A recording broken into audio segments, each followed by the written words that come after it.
Thank you. Good afternoon, everyone. I have a feeling we'll have few more trickling in as they finish their lunches, and I will try and be quick and energetic so that we don't fall into an after-lunch slumber here. As well, I'd like to get through my presentation so that we have some time for questions at the end, because I know that that's a big part of this, is really you getting to interact with each other and with the speakers here, and I want to make sure that we give enough time for that.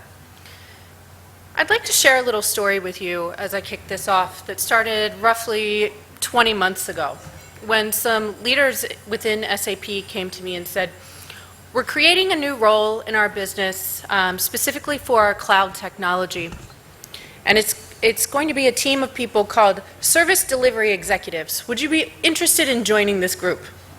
And I said, no. Service delivery, that sounds terrible. Is that customer service? Is that professional services? And I have to take all the problems that come out of an implementation? It didn't sound like anything I wanted to do.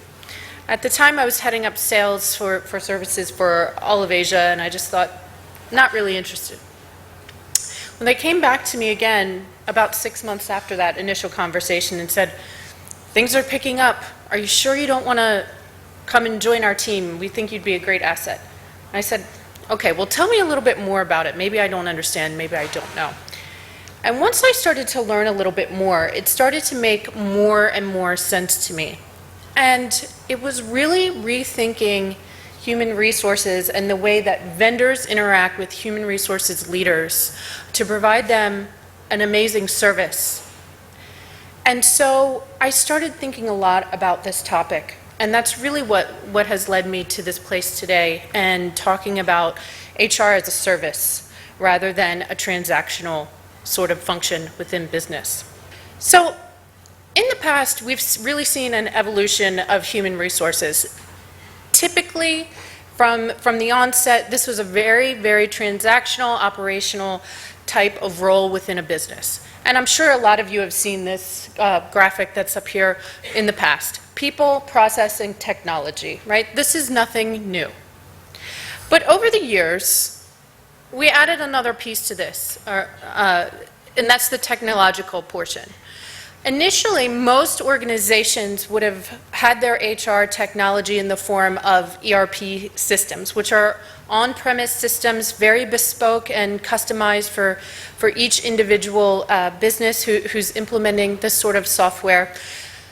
And some companies have even taken a step further with that technology and started to look at cloud systems. As we mentioned earlier, Oracle, SAP, Workday, really providing an end-to-end solution in that HR space. So I would say that today, most companies are somewhere in this second portion of evolution. They've moved off of a paper-based system, and they have automated somewhat, if not all, of their processes using technology. However, for the purposes of our discussion today, I want to start thinking about not what they're doing today, but what are they going to be doing tomorrow? What's the next step? What are people on the cutting edge really thinking about? Where are they going? Where are businesses who are willing to take that risk? What actions are they taking? So what we've seen is that there's been a dynamic shift in the demands that business is asking of human resources. It's expected that last year, roughly 30% of European businesses replaced their core HR system. That means those legacy ERP systems are going out the door. People are seeing the writing on the wall. They're making changes at a rate faster than ever before. Therefore, the demands on our human resources leadership, not just the technology, but the people themselves, is far greater than it ever has been before. And this demand comes out of speed. Technology has been able to speed up the amount of change that a business is able to accept and take on at any given time.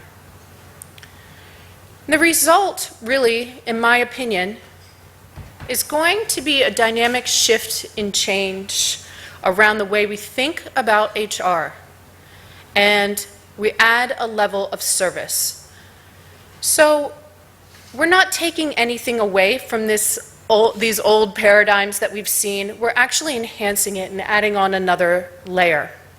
The layer then of service around HR, if you can think of it in three distinct parts.